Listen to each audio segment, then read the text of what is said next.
Thanks, Sue.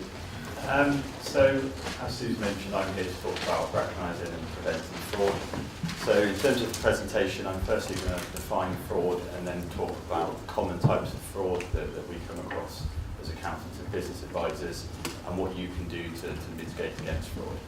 So, definition of fraud. Fraud is a type of criminal activity defined as abuse of position or false representation, prejudicing someone's right for personal gain. Put simply, fraud is an act of deception intended for personal gain which causes a loss to another party. So fraud has always been with us, and we come across fraud in our daily lives and may not even consider it fraud.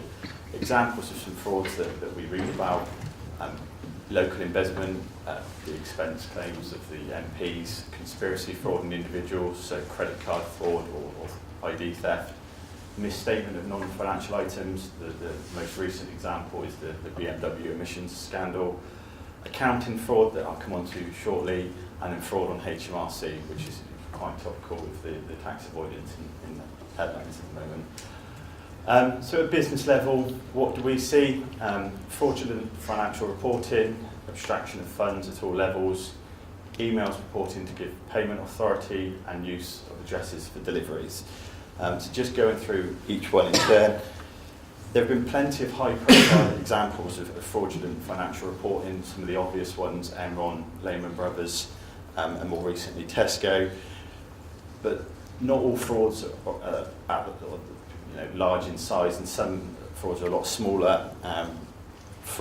Examples of fraud: deliberate falsification of accounting records, intentionally breaching accounting standards, or even knowingly omitting financial information or disclosures from the accounts.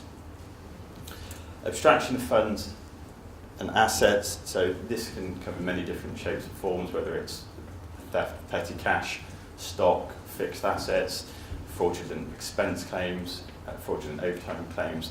There's many examples of abstraction of funds. Emails purporting to give payment authority. This is one that we've come across quite recently, and we're seeing more and more of. And this is where fraudsters will send an email to the finance team or someone responsible for making payments, and the email will look as if it's coming from the director, the FD, or the CEO. The emails will look very genuine, and they're often sent when the fraudsters know that the directors are on annual leave or out of the office, and they collect that information by making regular phone calls to the office to kind of find out the director's whereabouts, using social media, out of office, or even hacking the system. And then, as the director isn't there, the admin team or the accounts team panic, and obviously that increases the risk that the employee will make the payment. Uses of addresses for deliveries. This is where fraudsters use companies' addresses to get packages and parcels delivered, and then they intercept, collect the goods. And although there isn't a direct financial impact on the company, it takes a lot of time to resolve the issue, and there's a risk that credit agencies may downgrade your credit score and have an impact on the company. So, how to protect your business? The Crime Office give 4 key principles: know your customers, know your employees, know your suppliers, and know your assets. In terms of knowing your customers, it sounds simple, but know who you're dealing with. Have details of the customer's address, have a contact with the customers, and just keep in regular contact. So, what type of customer frauds do we see? Delivering goods or services that you're not going to get paid for. And this often happens where fraudsters will start making small orders, paying on time so that they build up a relationship, with the ultimate aim of placing a big order that they have no intention of paying for. Fraudsters using stolen credit cards, which is quite common. Customers abusing methods of payment, so paying with counterfeit checks or cash. And then also receipts being diverted either by the employee or fraudsters. So how do you protect yourself? Know your customers, agree credit and payment limits and stick to them. If customers aren't sticking to the payment terms, you have to consider stop trading with them to protect your business. And watch out for suspicious activity. You know your customer, you should know your customer, you should know the size of their orders, how often they order, where the deliveries get made to, and if something's unusual, then pick up the phone and speak to your customer.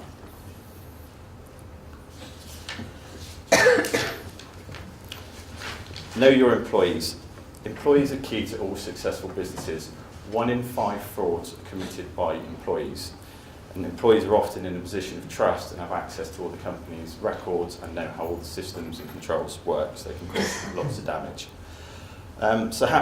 In terms of frauds, it can come in many different ways. It can be fraudulent expense claims, overtime claims, as I've already mentioned, or employees could just walk away with assets, stock, any of the firm's assets.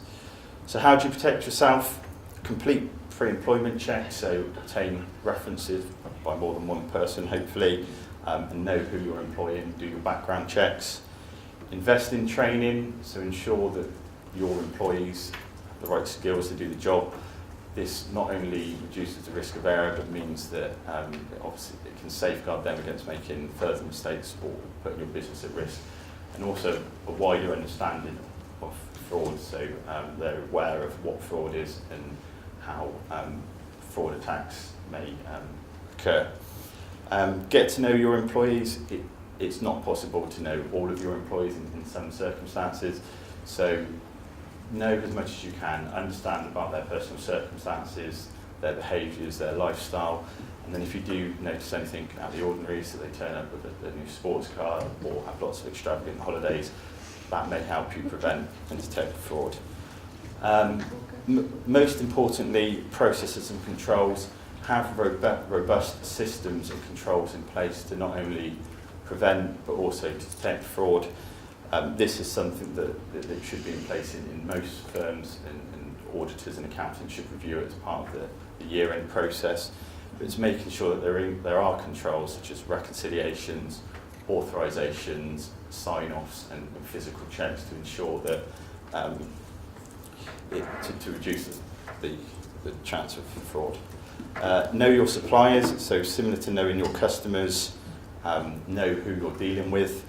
In terms of common types of supplier fraud, buying fraudulent goods, so either counterfeit or poor quality goods, fake invoices or bills, so similar to the email mentioned earlier, fraudsters can send fake invoices and bills for payment. Fraudulent trading, and this is where the suppliers continue to trade even though they're insolvent. Diversion of payments, whether it be the supplier's employees or your own employees' payments to suppliers get diverted. And then finally, procurement fraud, and this is normally where the company signs up to unfavourable terms to buy goods that are either substandard or not what they need, and you can end up paying a higher price than you should. So how do you protect yourself? Know your suppliers, again, know the addresses, know who someone to speak to, have contact details, keep in regular contact with your suppliers, and watch out for any changes. If something suddenly changes and you're not expecting it to change, such as the timing of the payment, invoice details, bank details, then pick up the phone and check with your supplier. And have proper procurement processes in place and procedures, and this will avoid you as a company signing up to unfavourable terms.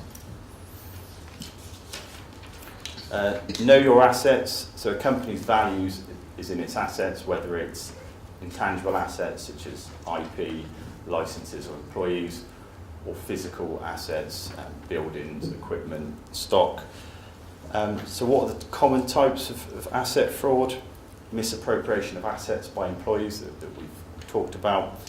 Intellectual property theft, where other companies or individuals are using your company's IP for their own commercial gain.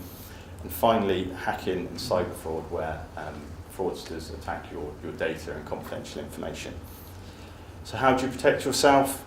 Identify and monitor assets, so ensure that you know what assets you have, where they are. Use unique asset reference numbers so that you can keep track of all your assets. Secure and protect your assets, so implement, use locks, safes, CCTV, and use trackers where possible to protect your assets. And then also protect your data, and that's important that you keep your IT systems up to date, your antivirus up to date, and also use passwords in other security available. Cyber fraud has doubled over the last year, and it's important that all businesses take measures to prevent against cyber fraud. So in summary, there's lots of different types of fraud. It's all about, in order to prevent and detect fraud, it's all about knowing your business, know your customers, know your suppliers, know your employees, and know your assets. But most importantly, be alert and protect your business. Thank you.